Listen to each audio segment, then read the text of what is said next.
Hey boys and girls, Miss Lacey here. Welcome to February. This month we're talking about kindness. Kindness is showing others that they are valuable by how you treat them. And our memory verse for the month is, "You are God's chosen people. You are holy and dearly loved. So put on tender mercy and kindness as if they were your clothes. Don't be proud, be gentle and patient." That's in Colossians 3:12. Have a great week. See you next time. Bye-bye.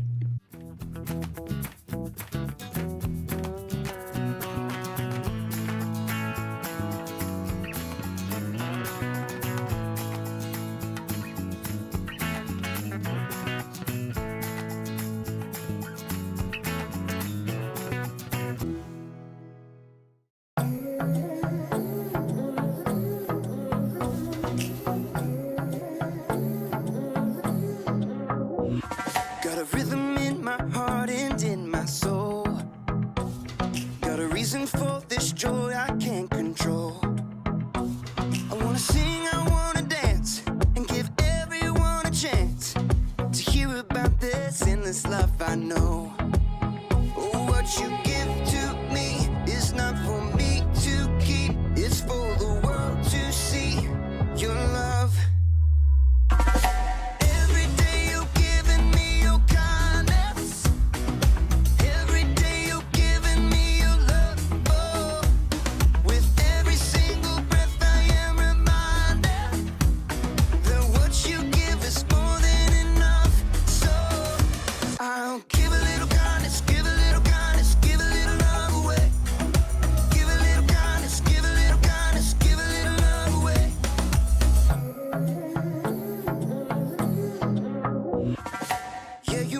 Shine, you make me glow.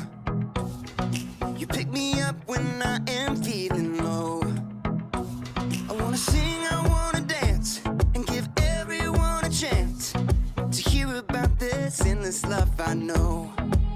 Oh, what you give to me is not for me to keep. It's for the world to see your love.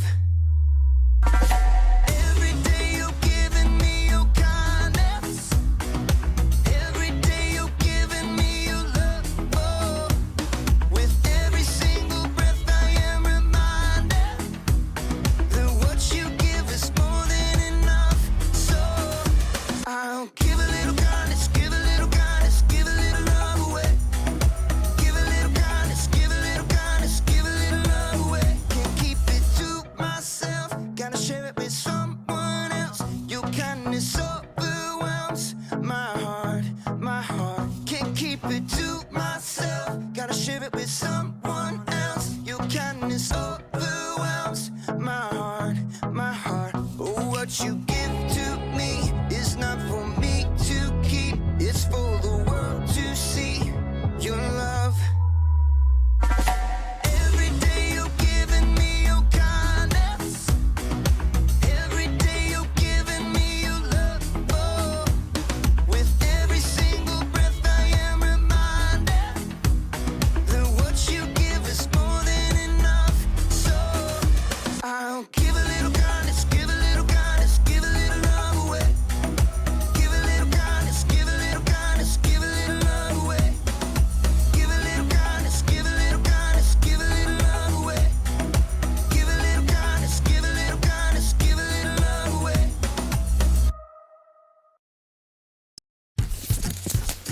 What on earth was she doing? So messy. Ugh. Hey, welcome to Storyland. Sorry, this place is a little bit of a mess. Today, we're talking about kindness, while we take a look at the story of a woman who really knew how to lend a helping hand. There is so much.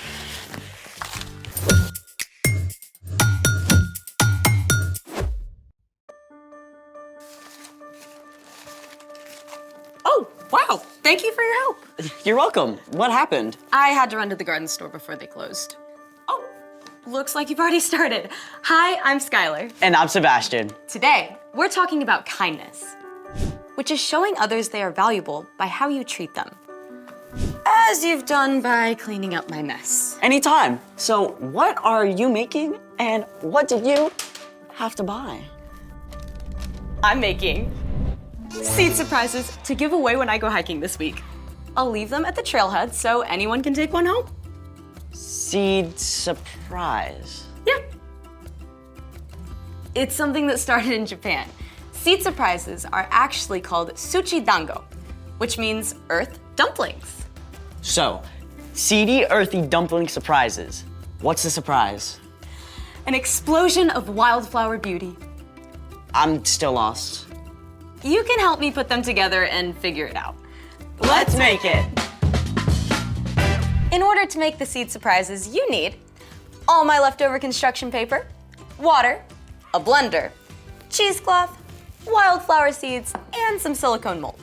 And how does all of this become an explosion of wildflower beauty? First, rip up the construction paper into small pieces. So this big? Yep. And once the blender is about halfway full, you need just enough water to fill up to the paper.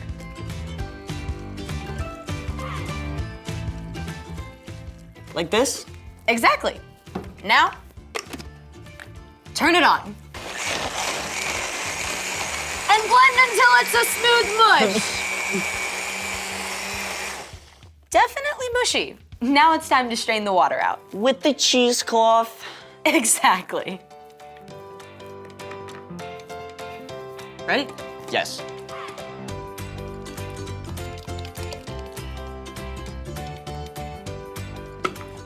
Now, squeeze out as much of the water as you can.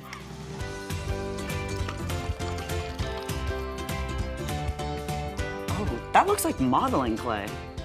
Kind of feels like it too. Do you mind pouring the water out of the bowl? Yeah. Thank you. I got the bowl. Time to add the seeds and mix it. Did you wash your hands? Always. Then we put the seedy mush into the molds. Exactly. I'm gonna get flowers from my flower. And I'll make a butterfly for our butterflies. Now, let them dry for 24 hours. When they're done, they'll look like this. Then what?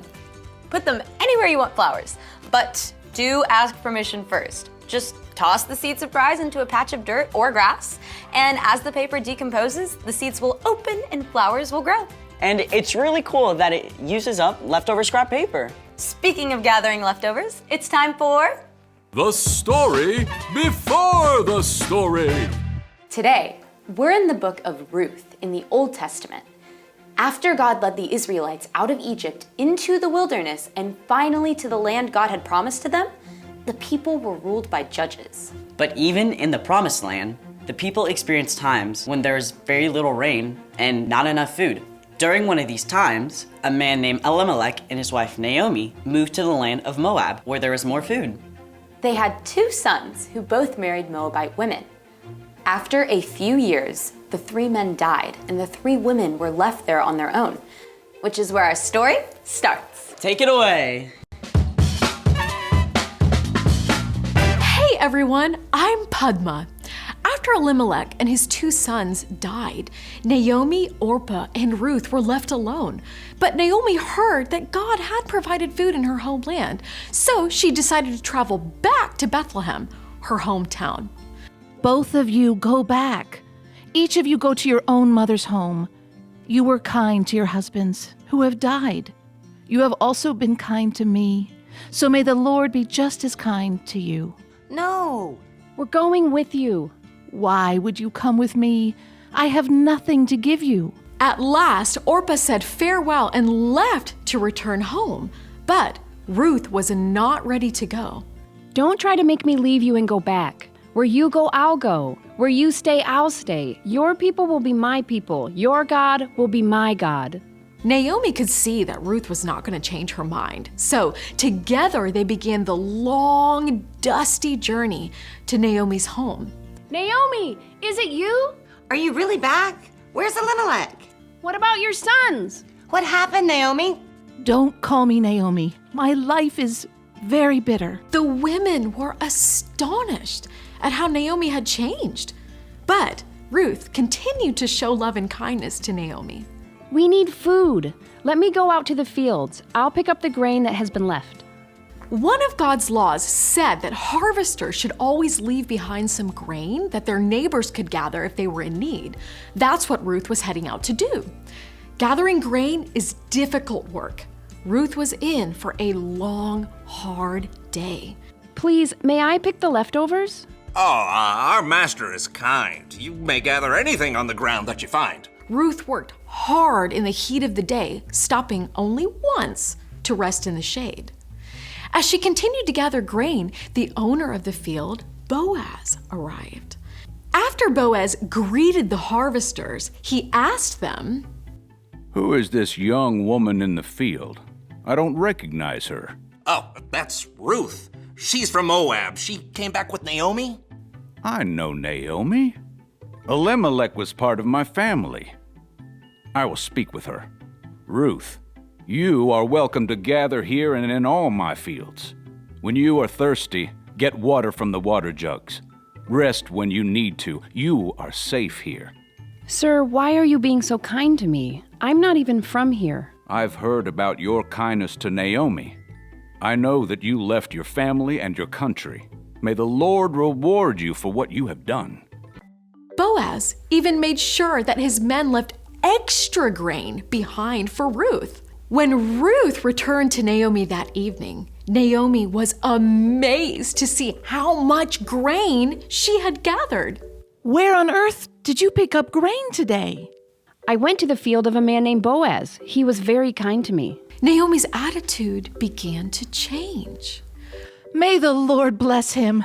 The Lord is still being kind. That man is a close relative of ours. He's one of our family protectors. Ruth continued to gather grain from Boaz's fields, and in time, Ruth and Boaz were married. Ruth gave birth to a son named Obed, who ended up being the grandfather of King David and the lots of greats grandfather of Jesus. The Lord be praised. Thanks to Ruth's kindness to Naomi and Boaz's kindness to Ruth, Naomi was able to let go of her bitterness and welcome joy back into her life. The end. Wow, Ruth was so patient with Naomi. Patience is a great way to show kindness. And by choosing to stay with Naomi, Ruth showed Naomi that she still mattered. So, what's our part in the story? No matter how much we love our family and close friends, sometimes it's actually easier to be kind to a stranger. We see our family and friends at their best and their worst, just like Ruth and Naomi. But you can still choose to be kind, even when someone you love is driving you nuts. Yeah, when my brother gets grouchy, it's annoying. And then I get grouchy too, and then, I snap back at him. Instead of being annoying back, you can say something encouraging or do something nice for him. Yeah, to be honest, it's so easy to bug someone you love because you know them so well. Like making annoying noises. Or poking them in the arm. Choosing kindness means you're not gonna push any of those buttons. Plus, you can choose kindness by thanking your family or friends when they help you. Especially your parents, because they do so much for you. Saying thank you is a great way to show them you value them. Sounds like you've got it. See you next time. Bye. So here's the thing. Be kind to the people closest to you. It'll be like a kindness surprise growing all over your home. Speaking of, I gotta get ready for my hike and give away these seed surprises. Can I join you? Of course.